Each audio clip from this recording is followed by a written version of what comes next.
Hey, welcome back. And today we have an episode that we're continuing in our series, the preparing for 2023 and closing 2022 properly. And again, we're going to dive into something that's not necessarily something that we look at. However, it is so important that we take time to really dissect and analyze and understand who we are. So, I challenge you, listen to this podcast and just give it a try and see what you can come up with. See what it could do for you if you take 20, 30 minutes to show yourself gratitude and to understand what you want. And then in today's, we go a little bit deeper and look at what we've accomplished. Now we're looking to see what we've learned in 2022. Listen in.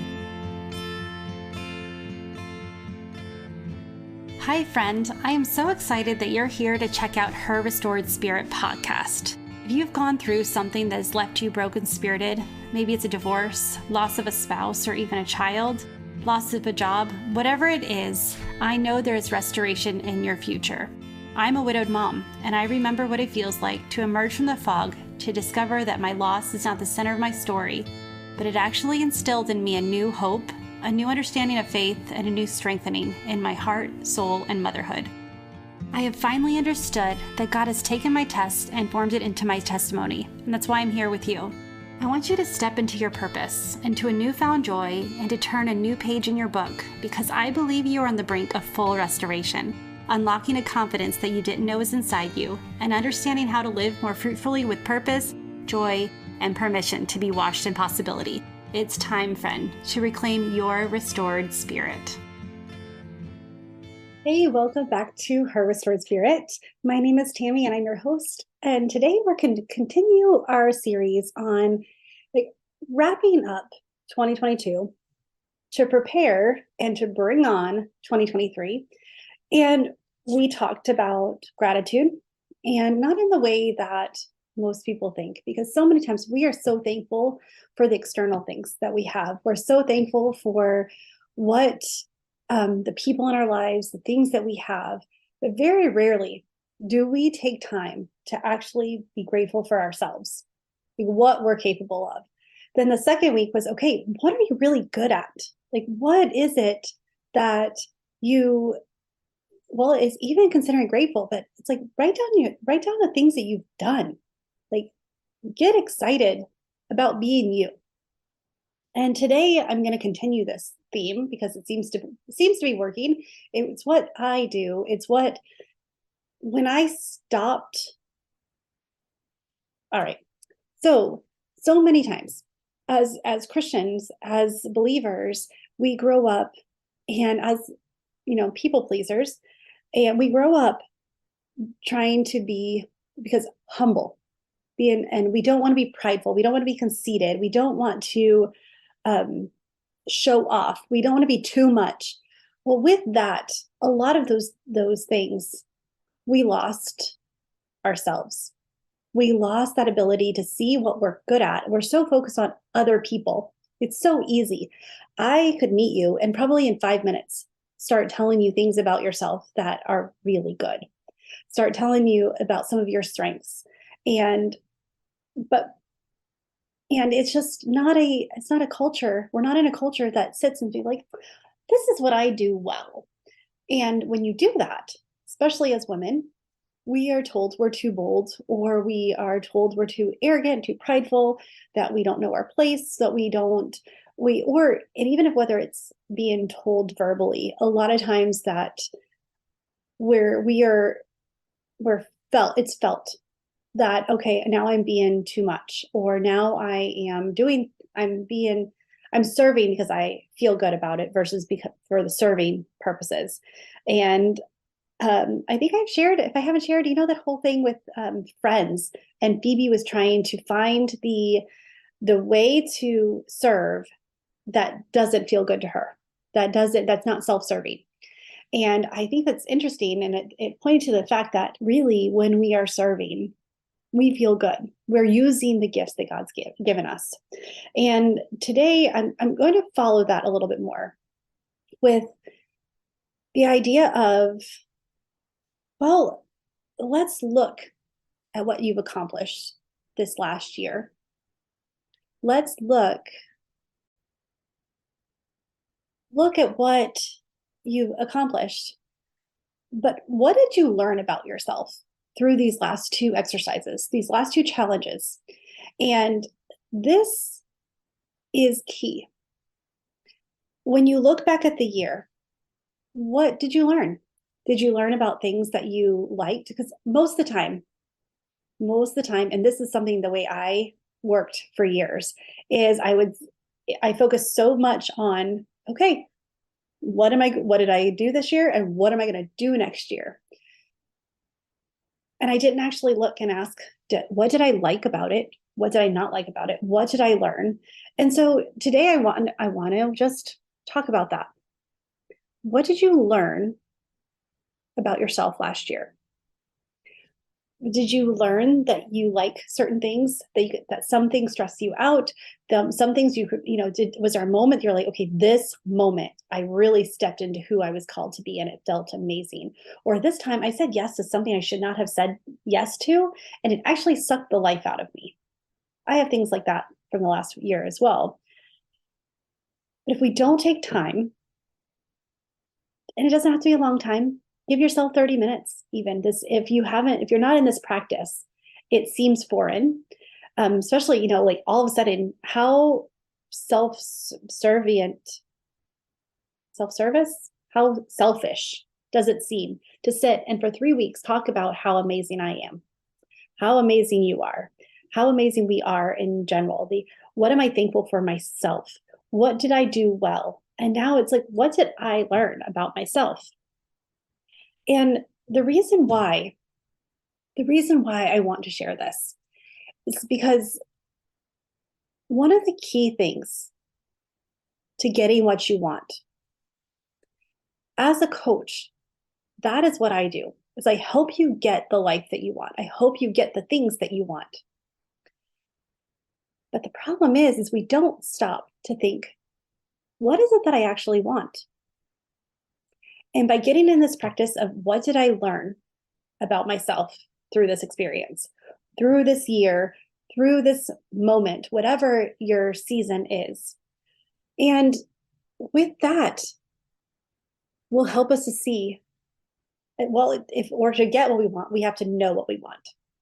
So many times we're told, this is what you should want. You should want the family that looks like this picture, or the house looks like this picture, or we're thrown all these things at us. Some of them are good. Some of them are good sources too. Some of them are things that from friends are like, this is what I want for you.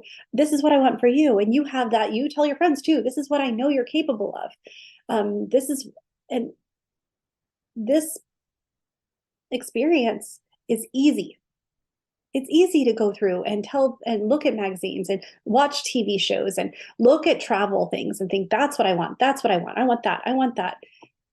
And then it's like, okay, what would happen if you got all of that? Would you be happy? Okay, well, some of those travel things, if I got them, I would definitely be happy. But I know that, I like the idea of camping. I love the idea of, and I used to camp quite often. Now the idea is I like the benefits of it, the being in nature. I like the hiking. I like the roughing it to the point where you just remove all of the creature comforts and and simplify. That I really like. However, some of those campsites, some of those pictures, some of that vision, that if I actually went camping for a week in a tent and did not have a bathroom, it did not have, I would not enjoy it as much as I used to. That's one thing I learned about myself this year. It's changed over the years. And the fact that I can say, kids, we can go camping. Sure. You guys can pitch a tent right outside my cabin. That's how it's going to work. But if I didn't take time, and this is just a small example, small. This is something that like it may not even, but the key is here. If I did not take time to actually consider this, what part of this vision do I like? What did I learn about this experience? What do I actually want? Well, I want the nature. I don't want it sleeping on the floor with the rocks and the dirt. I don't want it. And I'm at a point in my life where it's like, okay, good. I don't need to do that anymore.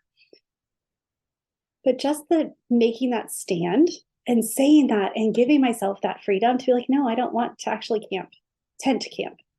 Let's go. You can get me a cabin. You guys do what you want. I'll sit in the cabin. I'll look out the window. I'll go and sit outside and do the bonfire and all the things. But then I'm going to go and sleep in the bed or the air mattress or whatever semi comfortable thing is available to me. What other things did you learn? I, being an Enneagram 1, I did not realize how much I was motivated by anger because growing up, anger is bad. Do not be angry and go to sleep. Do not be angry. Don't control your temper. All of these things. When I started understanding what anger actually is, and the fact that, oh, when I really push comes to shove, I do get angry. I repress it. I try to hide it. I try to pretend like it doesn't exist, but it is there. So one of the things that I learned about myself this year is that if I allow myself to get angry in a situation, I still don't have to make other people feel bad about it. I still don't, it's like an accident. Someone hit my car and it was somebody I know. And it was, they offered to pay for it. They offered to take care of it. It'll be done and I should be over it. And I'm like, okay, first of all, my brand new car that I got, and it's not even a year old yet, was just hit for no reason. And I was ordinarily the people pleaser, be just like, okay, put it on. It's fine. It's okay. And I do know it'll be fixed. However, when really I was angry about it, when I noticed that and I was like, okay, I can actually be angry and still not make the guy who did it feel bad. It was an accident. It was a pure accident. Could have been avoided? Absolutely. And all of this to say, I recognized that I was angry about the situation. My new car was just parked in the parking lot and it was hit. Ordinarily, I would have been like, fine. And I would have still had the feelings, but I would not have not acknowledged them. Would I acknowledge, like, no, I'm allowed to be angry. I won't make him feel bad about it. I know it's an accident. It's fine. I will take care of it. However, for this moment, let me have my feelings. I acknowledged it and I was able to, like, I didn't act in a way that would embarrass me or embarrass them or that I would regret. And so I learned in that moment that if I gave myself permission to feel that, acknowledge that, I can move through it and process it a lot faster than I would have if I would have just shoved it down like I normally would have and pretended like it didn't matter. So in that moment, experiencing that, something I learned, and that's something that I remind myself, what am I feeling? And is it something that is warranted? Okay, so have the feeling. Other things that I learned is that, well, like it's just the different foods that I like, foods that I don't like. During softball season, I don't like cooking during then. So I need to do more meal prep and planning and crock pot meals. Whereas during the summer, I have a lot of time and I love to actually get in the kitchen and cook. And then fall again kind of switches back. It's a mixture of I need to have a good balance. If I did not stop to ask myself, what did I learn in this moment? What do I like? What do I do not like? How am I feeling? Was I stressed? What did the stress cause? Did I get overwhelmed because I was feeling stressful because of the situation? the idea here is when you figure out what you've learned about yourself, I learned that I actually need about 45 minutes to an hour a day of complete silence where I can just sit, I can read, I can journal, I can look out the window. But with having people, having the kids and people in my house all the time, I needed to actually make that a priority and then protect that. When I decided to do that over the last like 6 weeks, everything changed. I was able to deal with all of the interruptions and all of the mom, I need this, and mom, I need that, and mom, I need this, and mom, look at my hedgehog, her face here. It's the same face she's made every day for the last year, but apparently it's different. Having that hour to center myself where I didn't have to talk to anybody, I didn't have to make anything for anybody, I could focus on what I wanted to focus on. And this is not even my quiet time. This is in addition to, like, this is pure selfish, self-centered, but not time. This is my time to read whatever I want, do whatever I want. I pretend like no one else exists during that time. Luckily, the kids are not awake. So it's not even, it doesn't take time away from them. However, that shift of this is my time shifted my whole day. So now as I go into 2023, I know that that is an hour I'm building into my schedule every day, even if I am super busy, at some point during the day, even if it's not in the morning, and it will be before like bedtime. I'm not doing it at bedtime. At that time, that's, my brain is done. Sometime before bed, I'm going to take an hour. And if it's the hour before I head to bed, so be it. I'm not putting that boundary on it. But what I'm saying is that I've learned that I need that time and I owe it to myself because I'm a much better person when I have that. If I did not stop to look to see what I've learned, I would not have done that. If I'm feeling anxious, I know I'm like, oh, that's the first thing I look at. Did I have my hour today? And if I didn't, then there's the problem. Okay, how can I make this happen? And then do it. And then do it. So while you are learning about yourself, like notice things like this. And I want this to become a regular habit for you, a regular pattern. And it's a curiosity versus judgment. We talked about that in previous podcasts, how don't judge the things you need. Just like that whole anger thing. Before I would have judged it hard. Like, how dare you? Like, you don't have the right to make, it was an accident. How dare you make him feel bad? Or how dare you, like, you can't be angry about this. It'll be fixed. It's a car. It's no big deal. But by getting curious, I'm like, okay, why am I angry? Well, because it could have been completely avoided. Because it's just one time that I have something nice. And again, if you know any of my history, people like to hit my car. So it doesn't make any difference. Like, this new car is no different. But by noticing, what did I learn about myself? That is the key to understanding. If you want to get what you want to get, you need to know what you want. And if you know what you want, you know what you want by knowing what matters to you. By knowing what matters. That's it. So the other part to this, and I only have a couple more minutes, gotta love the dogs, is when you start learning about yourself, give yourself grace. Let's talk about the difference between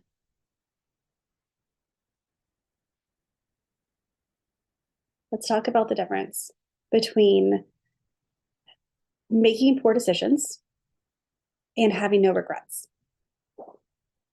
I just went and visited my grandma and we were talking about something and she's like, Tammy, have you ever regretted a decision you made?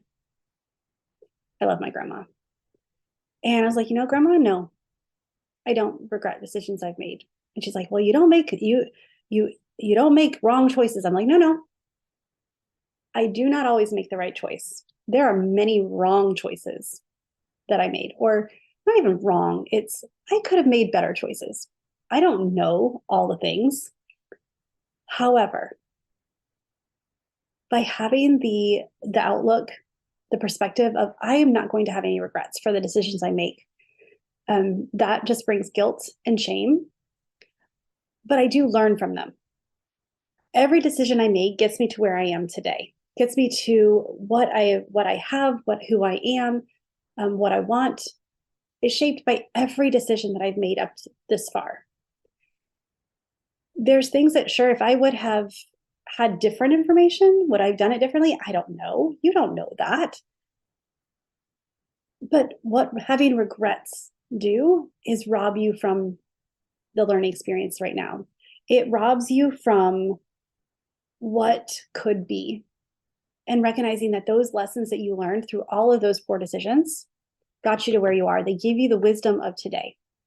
So as you're learning about yourself, we have a tendency to make like, oh, I wish I didn't do that. Or I wish I didn't have that. Or I wish, and I shouldn't have done that. Or I know that I would have done differently. Give yourself grace there. And look at this. Okay, there's something different between always making the right choices, making the right decision every time. That's perfect choices and decisions, or having no regrets. They are not the same thing. Just because you have no regrets does not mean you didn't make a bad choice. And even the word bad, wrong, those are so like, what did you learn from it? What's your takeaway? What can you do now? These are the questions that I like to ask myself. These are the questions that really matter, not was it the right or wrong choice. To get what you want, you need to know what you want. And to know what you want, you need to know yourself. What did you learn? And if you live like that, you live knowing that, okay, I'm not going to have any regrets. You only regret the things that you didn't do. Well, if you don't regret that, if you recognize, okay, right now I can change my future, I can cause my future, I can do whatever I want to do at this point, I'm not going to regret what I did before because it got me here. So think about that as you're going through and figuring out, what did I learn about myself this year? And write it down. Right? What are some of the things that you recognize that you valued this year? Some of the things that your priorities, whether they were the right priorities or not. Look at your calendar and decide, like, did I, then you can decide after you see them, then you get to decide if you made the right priorities or not. Then you can see if I focused on the right things, if I was the right person that needed to do these things, if I showed up as myself. Why didn't you show up as yourself, your best self? Why? Get curious about that. What did I learn? Well, I was stressed, or I was so focused on other people. Not necessarily a bad thing, but if it's to the detriment of yourself, then it's not necessarily a good thing either. And so when you are looking back at the year and you're preparing for 2023, ask yourself, what did I learn? What did I do that I don't want to do? What did I do that I want to carry on? What are some of the things that I wish I would have done, but I didn't? And why?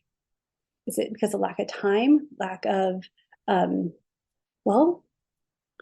those stories in your head like stopping you from getting what you want or doing what you want, being who you need to be to get what you want? Those are the kind of things that actually don't have to limit you anymore. Those are the things that you can rewrite, rewire. Those are the things that you can say goodbye to in 2022. Those limitations, those limiting beliefs, those fixed mindset that not stepping into who you were called to be. And you can look and like, what did I learn? And what do I want to take with me? Who do I want to be this year? What do I want to incorporate from the new Tammy from last year? We're constantly learning and growing. So if you take time, and I challenge you to do this, take time today or tomorrow or the next day, but put on your calendar. Take some time. What did you learn about yourself over the last year? And what could you learn about yourself? Looking at your priorities, your values, how you used your time, how you used your money, how you used your service, the time that what did you think about yourself? Those things that you're grateful for, how did you step into that more? And how can you do that more? Those things that are your strengths, how can you bring that into 2023 stronger? How can you look and see, okay, these decisions, because we make decisions based on the information we currently have. We don't know it's the poor choice until it's done, or it's going to push us onto the wrong path or the not as easy path until we make the decision. For whatever reason, you made the decision because you did. Why? Get curious about that instead of regretful. Give yourself that permission to say, you know what, I'm not going to regret any decision up until now. I'm going to release all of that, and I'm going to take charge of my choices, my thoughts, my actions right now. From this day forward, this day, whatever day you may be listening to this, like put the line in the sand and say, no more regrets. I'm only going to learn from the things that I've done. And I'm going to give myself the grace to grow. Give myself the grace to pivot, to shift, to move, to change, to whatever you need to do, however tiny or large of a shift you need to make. Give yourself permission to do that, to step into really what and who you are. Do that and see, just to see. And again, give yourself grace and be gentle with yourself with this. If this is the first time you've done it, it may take a couple times to really get into it. But I promise you that some of these, all of these exercises, spending time looking at yourself is not selfish. It is how you are going to be able to know how to step into your best self and serve the people around you. I am so tired. I'm so tired of talking to women who don't see their own worth and their own value, or are so focused on what other people want from them that they forget who they are. And if we know who we are, if we know how God created us and our 1%, if we know what makes us special, unique, strong, motivated, all of these things, then we show up as our best selves, the people around us are the ones who get to benefit from it. It is not selfish, friend. And I want you to recognize that you are worthy. You are worthy and you are loved just as you are, not for what you do. So these exercises are really about getting to the heart of who you are and who you want to be. So go with me. So do these challenges. And I would love to hear how they're going. So go into the Facebook group. I'm going to start asking about these challenges from the podcast and from YouTube, all of these things. I'm going to start going to the Facebook group and asking how they're going. So come and tell me, what did it do for you to sit and have gratefulness for the things you've done and who you are, what you bring to the table? Were you shocked about the things that you bring to the table? I'm not, because I see you and see how amazing you are. I see it. When we start to see it in ourselves, it does something, because then we can start stepping into it. And it's like a veil is lifted, weights are lifted, and we can see, okay, no, this is how I was wired. This is what I want to do. So go into the Facebook group. The link to join the Facebook group is in the show notes. I should have written it down so I could just tell you, but if you go on TammyMarieCoaching.com, I will, it's there. TammyMarieCoaching.com, my website, also Facebook at Tammy Marie Coaching. You can get an Instagram, you can see the Facebook group from there. So do that, because I promise you, you will not regret it. Let's step into 2023. Let's stop even focusing on the word selfish or prideful and see how that's not actually what this whole thing is about anyway. This is not even understanding yourself really helps you see the people around you as who they are. Also, January 9th through 11th, I have a little challenge coming up. So it's going to be similar to what we've been doing, but we get to do it together. It won't be painful. I promise you. It's going to be a lot of fun, but we're going to set intentions for the new year. We're going to work together for just just a short time each day. It's not a long day. It's not a long thing to do. But what it is it will help you set yourself into 2023 in a way that is motivating, in a way that's authentic to you, versus just jumping in and making resolutions and wishing and hoping that this next year will be different. We're actually going to take a stand and decide that this year is going to be different. And then I'll walk you through how. So it's easy as that. So the information for that is also going to be on my Facebook page and in my Facebook group. So join that. With that, I think that's everything I needed to tell you for now. If you are interested in coaching, I have a few more spots. In January, the investment for one-on-one coaching is going to go up. If you're interested in getting on my calendar, do it right now. If you want to let's meet for 20 minutes and see what the possibilities could be. Because I know that to have your best year and the best life, it starts right now. It doesn't start January 1st. January 1st, it'll start January 1st. But today, it'll start today, whatever day you're listening to this. So if you want to talk about coaching, if you want to talk about what's possible for you, and I know I've said multiple times in this episode about how I help you get what you want. Are you tired of not getting what you want or not even knowing what you want? That's what coaching can do, is I help you figure out what it is you actually want and then how to get it. If you're looking for the breakthroughs, if you're looking for there's so many times we just do things. We're like, why do I do what I don't want to do? And the things I want to do, I can't do it. Those are the cobwebs. Those are the blocks. Those are the stories that I help you remove. So if you want to see what's possible, get on my calendar. You can do that by clicking on the show notes as well, or tammymariecoaching.com, and sign up just connect with me. With that, friend, choose joy until joy chooses you. Bye for now.